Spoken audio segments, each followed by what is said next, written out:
அதிமுக காரன் கொடுத்தே பழக்கம். திமுக காரனுக்கு உங்ககிட்ட அதிகாரம் இருக்குது, பவர் இருக்குது. நீ மாவட்ட செயலாளர், இந்த மாவட்டத்துடைய மந்திரி மாற, உங்க மாமியா வீடு பக்கம் இருக்குது, மண்டபத்தோட அம்மா வீடு பக்கம் இருக்குன்னா காரணத்துக்கு வசதிக்கு இடத்துல என்ன பண்ண யார் வேண்டாங்கிறாங்க. மக்கள் இந்த பகுதியில் இந்த கட்சி மட்டும் இல்லை, இங்கே கம்யூனிஸ்ட் இருந்துச்சு, திமுக இருந்துச்சு, எத்தனையோ தலைவர்கள் இந்த பகுதியில் சொல்லாற்றலை பயன்படுத்தி மீட்டிங் நடத்தியிருக்காங்க. அவங்க ஒரு ஸ்டேடியம் ஒரு மேடை வேணும்னு சொன்னால் அதை கட்டணக்கு புறக்கணிக்கிறீங்க.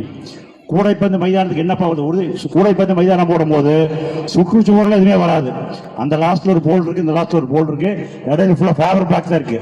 நீ காரை சௌகரியமாக நிறுத்திக்கலாம், மைதானத்தில் கொண்டு காரை சௌகரியமாக நிறுத்திக்கலாம். ஒரு மீட்டிங் நடக்குதுன்னா வருஷத்துக்கு ஒரு 5 மீட்டிங் நடக்கும், 6 மீட்டிங் நடக்கும்.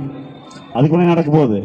அதுக்கு இடைச்சி தனக்கு தன் குடும்பம் நல்லா இருக்கணும், வீடு நல்லா இருக்கணுங்கிறத திமுகவோட செயல்பாடு. அது மட்டும் இல்லை, நம்முடைய புரட்சி தலைவர் எடப்பாடியார் அவர்களும் நம்ம முன்னாள் உள்ளாட்சி அமைச்சர் SP வேலுமணி அவர்கள் மாவட்ட செயலாளர் சொல்லி 2016 21 வரைக்கும் திமுக எம்எல்ஏ தமிழகத்திலேயே மிக நீளமான பாலம் 10 கிலோமீட்டருக்கு 1065 ரூபாய் கொடுத்தாரு. அங்க திமுக அதிமுக பார்க்கல.